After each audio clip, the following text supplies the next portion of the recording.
Welcome back to online classes. आज हम पढ़ेंगे जो हम पढ़ रहे थे लैंग्वेजेस। उस लैंग्वेजेस के अंदर हमने DDL और DML दो लैंग्वेज पढ़ ली थी, दो कमांड्स उनके अंदर पढ़ ली थी हमने। DDL तो मैंने आपको बताया था कि DDL डाटाबेस और डाटाबेस टेबल पर काम करती है। इसमें टेबल क्रिएट कर सकते हैं, डाटाबेस क्रिएट कर सकते हैं, फील्ड ले सकते हैं। जबकि जो DML है वो DML आपकी रिकॉर्ड्स पर काम करती है। रिकॉर्ड इंसर्ट कर सकते हैं, अपडेट कर सकते हैं, डिस्प्ले करा सकते हैं, डिलीट कर सकते हैं। आज इसी के आगे थोड़ा सा हम एक्सप्लेन करते हैं DCL। जो आज का आपका टॉपिक है वो है DCL। DCL का मतलब जो फुल फॉर्म है वो इसकी ये है, data control language. Data control language. अब ये जो डाटा कंट्रोल लैंग्वेज है, मैं जैसे हमेशा बोलता आया हूँ कि आप अगर थोड़ा सा नाम पे ध्यान देंगे तो समझ में आ जाएगा आपका काम क्या है। इसका नाम पे प्रॉपर ध्यान दें। डाटा कंट्रोल लैंग्वेज, एक एक चीज को समझने की कोशिश करें। डाटा कंट्रोल लैंग्वेज तो उल्टा हम थोड़ा सा पढ़ते हैं, एक ऐसी लैंग्वेज जो कि कंट्रोल करती है, नियंत्रण करती है, और किस पर? डाटा पर।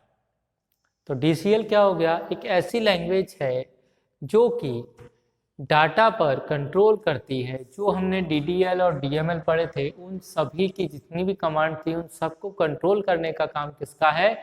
DCL का है। ठीक है, समझ में आ गया क्या है? अब जो DCL है इसमें मेनली जो काम है वो है आपका कंट्रोलिंग का, परमिशन का, परमिशन देना, परमिशन लेना, कि कौन सा यूज़र किस टेबल पे काम कर सकता है, कौन सा यूज़र किस टेबल में से कौन सी कमांड पे काम कर सकता है, कौन सा रिकॉर्ड पर काम कर सकता है। ये सारा डिसाइड जो कौन करता है? DCL करता है। ठीक है, तो DCL का मतलब क्या हुआ? DCL एक ऐसी लैंग्वेज है जो डाटाबेस और डाटाबेस टेबल पर कंट्रोल करती है, नियंत्रण करती है, और नियंत्रण करने के साथ साथ ये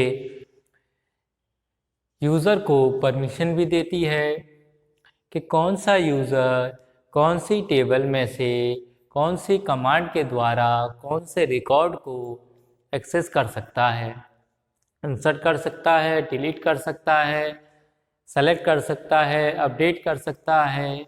ये सारा काम जो है वो DCL का है। अब DCL में ये सारा काम जो करते हैं उसको एक वर्ड के द्वारा एक्सप्लेन किया गया है, वो है प्रिविलेज। ये एक वर्ड है जिसके द्वारा इन सभी को एक्सप्लेन किया गया है, प्रिविलेज। प्रिविलेज का मतलब यहाँ पर है कि किस प्रकार की परमिशन यूज़र को देनी है, वो एक प्रिविलेज कहलाता है। ठीक है स्टूडेंट, प्रिविलेज, प्रिविलेज का मतलब समझ में आया कि यूज़र को क्या कार्य करने के लिए दिया जा रहा है, कौन सी परमिशन दी जा रही है, वो हमारा प्रिविलेज कहलाएगा। ठीक है, अब इसमें जो कमांड्स हैं वो कमांड इस प्रकार हैं, और वो प्रिविलेज के अकॉर्डिंग हम कमांड पढ़ते हैं। तो इसमें जो कमांड है वो दो हैं। फर्स्ट कमांड जो है वो है ग्रांट, और सेकंड है रिवॉक। कौन कौन सी है? ग्रांट और दूसरी है रिवॉक। अब आप इस नाम से थोड़ा सा तो जान ही गए होंगे। जैसे मैं हर लेक्चर में कहता हूँ कि जो नाम है ये अपने आप को एक्सप्लेन करते हैं, इनका काम क्या है। तो आप थोड़ा सा ध्यान दें इस पे। ग्रांट क्या है? ग्रांट। ग्रांट को हम पहले पढ़ेंगे, रिवॉक को उसके बाद में पढ़ते हैं। तो अभी हम डिस्कस करते हैं ग्रांट के ऊपर। ग्रांट का मतलब होता है परमिशन देना, अनुमति देना। ठीक है, क्या होता है इसका मतलब? परमिशन देना, अनुमति देना, उनको काम करने की ऑथराइजेशन देना कि आप ये काम करने के लिए ऑथेंटिक हैं। ठीक है, तो DCL का एक एडवांटेज ये भी है कि ये केवल ऑथेंटिक यूज़र को ही काम करने की परमिशन देता है, अनऑथराइज यूज़र के एक्सेस से बचाता है हमारे डाटाबेस और डाटाबेस टेबल को। ठीक है, समझ में आया? ये क्या करता है, जब हम ग्रांट कर रहे हैं, ग्रांट का मतलब होता है परमिशन देना। ठीक है, तो जब परमिशन दे रहे हैं तो क्या होगा, केवल वही यूज़र काम कर सकता है उसी टेबल पर जिसको कि परमिशन दी गई है, इसके अलावा कोई भी काम नहीं कर सकता है। और उसमें भी ये है कि उस यूज़र को भी क्या परमिशन दी गई है, क्या कार्य करने की परमिशन दी गई है, ये ग्रांट के द्वारा है। जैसे किसी को केवल 2 काम करने की परमिशन है, या फिर ये मान लीजिए एक डाटाबेस है, स्टूडेंट का है और टीचर्स का है और हमारे सब्जेक्ट का है, तो केवल टीचर्स को परमिशन है उन सभी डाटाबेस टेबल में एक्सेस करके उसमें कोई भी चेंज करने की, कि टीचर्स के अपलोड करने की, कोर्स का अपलोड करने की, या जो मान लीजिए अभी हम जो वीडियो बना रहे हैं, इस वीडियो में भी कोई भी करेक्शन है तो वो करेक्शन करने की परमिशन किसको है, केवल हमें है, क्योंकि हम उसमें कोई करेक्शन कर सकते हैं। जो टीचर्स स्टूडेंट देख रहे हैं वो उसमें करेक्ट नहीं कर सकते। ठीक है, क्यों? क्योंकि हमें परमिशन है उसको आगे कन्वर्ट करने की। ठीक है, अभी हम चलते हैं ग्रांट। तो ग्रांट का मतलब क्या है, आपको बताया कि ये एक ऐसी कमांड है, ये एक ऐसा प्रिविलेज है जिसके द्वारा यूज़र को परमिशन दी जाती है कि आप इस टेबल में या इस डाटाबेस में इस रिकॉर्ड पर ये कमांड पर काम कर सकते हैं। ठीक है, तो इसका सिंटैक्स देख लेते हैं हम पहले। सिंटैक्स है SQL, फिर है ग्रांट, फिर है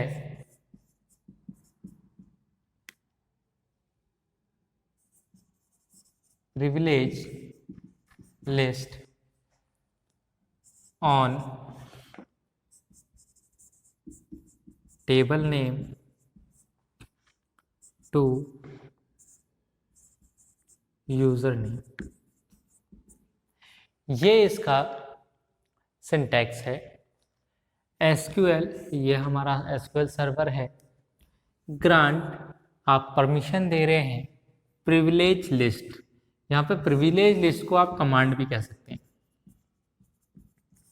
जो कि हमने DDL और DML में पढ़ी थी। वो सारी कमांड की आप परमिशन देते हैं इसमें। ठीक है, उसे हम प्रिविलेज लिस्ट कहते हैं।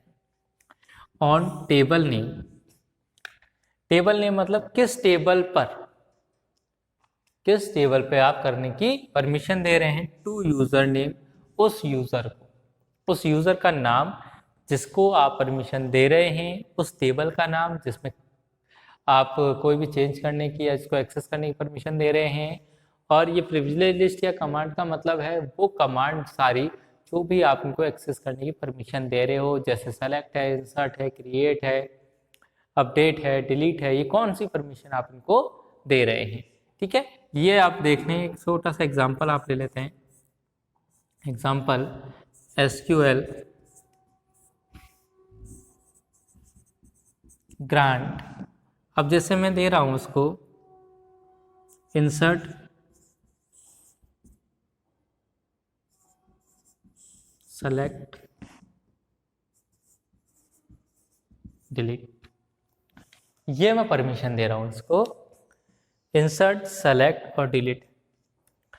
और किस टेबल में दे रहा हूं, जो हमने बनाई थी STD नाम से, टू राज, टू राज। अब यहाँ देखिए एग्जांपल है। अब इसमें क्या है कि एक राज नाम का एक यूजर है जिसको STD टेबल में, राज नाम का यूजर है, इसको STD टेबल में इंसर्ट सेलेक्ट और डिलीट कमांड को एक्सेस करने की परमिशन दी गई है। इसका अर्थ ये निकला कि ये जो राज है, ये जो यूजर है, ये STD टेबल जो हमारी थी उसमें किसी भी रिकॉर्ड को इंसर्ट कर सकता है, उसको प्रदर्शित कर सकता है, उसको डिलीट कर सकता है। ठीक है, लेकिन इसमें अब चेंज नहीं कर सकता है, क्योंकि अल्टर और अपडेट कमांड इसको नहीं दी गई है परमिशन, तो केवल क्या कर सकता है, नए रिकॉर्ड को डाल सकता है, हटा सकता है, प्रदर्शित कर सकता है, लेकिन उसमें कोई भी चेंजेस नहीं कर सकता है। ठीक है स्टूडेंट, समझ में आया? तो जो हमने यहाँ पे लिखी है केवल वही कमांड हम ये एक्सेस कर सकते हैं। एक इसमें दूसरा एग्जांपल और आता है, दूसरा एक है जो हम थोड़ा सा साइड में हम आपको बता देते हैं। इसमें अगर आप ग्रांट के साथ एस्टेरिक लगा देते हैं, ग्रांट के साथ एस्टेरिक लगा देते हैं, तो इसका मतलब ये हुआ ऑन एसटीडी टू राज। अब इसका मतलब क्या है, ये जो एग्जांपल हमने लिया है इसका मतलब है, पहले तो हम क्या लिख रहे थे, यहाँ पे प्रिविलेज लिस्ट लिख रहे थे कि जो जो हमने कमांड उसको एक्सेस करने की परमिशन दी है वो यहाँ आएंगी, ठीक है। लेकिन यहाँ पे क्या लिखा है हमने, यहाँ पे लिखा है हमने एस्ट्रिक। इस एस्ट्रिक का मतलब है कि जितनी भी कमांड हैं वो सारी आप यूज कर सकते हो। एस्ट्रिक का मतलब जितनी भी कमांड हैं वो सारी आप यूज कर सकते हैं। इसमें आप इंसर्ट भी कर सकते हो, क्रिएट भी कर सकते हैं, अपडेट भी कर सकते हैं, अल्टर भी कर सकते हैं, ड्रॉप भी यूज कर सकते हो, सेलेक्ट भी यूज कर सकते हो और डिलीट भी यूज कर सकते हो। इस एस्ट्रिक का मतलब ही क्या होता है, जितनी भी कमांड हैं जो भी आपके पास हैं वो सारे काम आप कर सकते हो। और किस में कर सकते हैं, एसटीडी टेबल में। और कौन कर सकता है, राज। समझ में आया स्टूडेंट? तो ग्रांट कमांड का मतलब क्या है, दो प्रकार से यूज किया जा सकती है, एक तो प्रिविलेज नेम देके, कमांड देके, और एक या फिर एस्ट्रिक लगा के। ठीक है, समझ में आया? तो इसका मतलब यह है कि आप जो भी कमांड में चाहते हो ये यूज कर सके तो उस यूजर को परमिशन दी जाती है ग्रांट कमांड के द्वारा। अब पढ़ते हैं हम दूसरी जो कमांड थी। दूसरी कमांड जो थी वो थी हमारी रिवॉक। दूसरी कमांड कौन सी है, वो है हमारी रिवॉक। नाम से पता चल रहा होगा, रिवॉक। रिवॉक का मतलब होता है वापस लेना। रिवॉक का मतलब क्या है, वापस लेना। जो भी हमने ग्रांट कमांड के द्वारा परमिशन दी थी उसमें से कुछ परमिशन वापस ले सकते हो या सारी परमिशन हम वापस ले सकते हैं। तो रिवॉक का मतलब क्या हुआ स्टूडेंट, ये हुआ कि इस कमांड के द्वारा, ग्रांट कमांड के द्वारा जो दी गई परमिशन है उनको वापस लिया जा सकता है। ठीक है, इसका सिंटैक्स देख लेते हैं हम। लगभग सेम ही है, थोड़ा सा चेंज है। SQL चेंज क्या है, एक तो ये रिवॉक प्रिविलेज लिस्ट या फिर command on table name from user name. मतलब हम क्या कर रहे हैं, केवल जो चेंज है वो क्या है, वो दो जगह चेंज है। एक तो ग्रांट की जगह रिवॉक हो गया और एक टू की जगह फ्रॉम हो गया।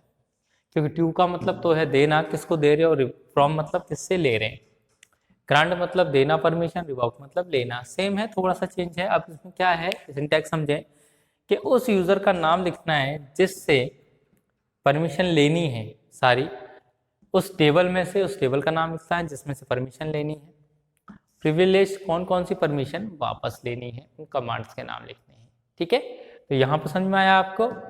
एक दूसरा जो सिंटैक्स है वो ये भी है कि ये प्रिविलेज नाम लिखने की जगह पे अगर हम एस्ट्रिक लगा देते हैं, अगर एस्ट्रिक लगा देते हैं तो इसका मतलब क्या हो जाएगा, वो सारी कमांड वापस ले रहे हैं जो कि हमने ग्रांट के द्वारा दी थी।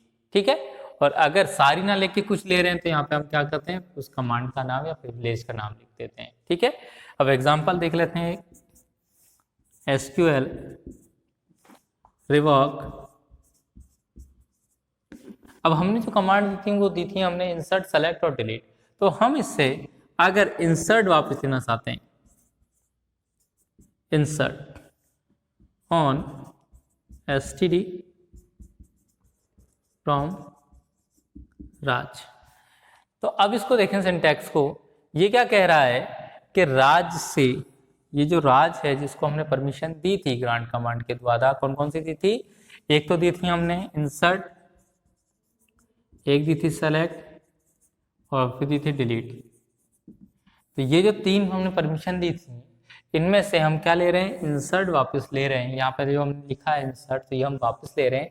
तो क्या होगा, अब जो राज है वो ना तो नया इंसर्ट नहीं कर सकता है कोई भी रिकॉर्ड, केवल क्या कर सकता है, या तो उसको देख सकता है या उसमें से डिलीट कर सकता है।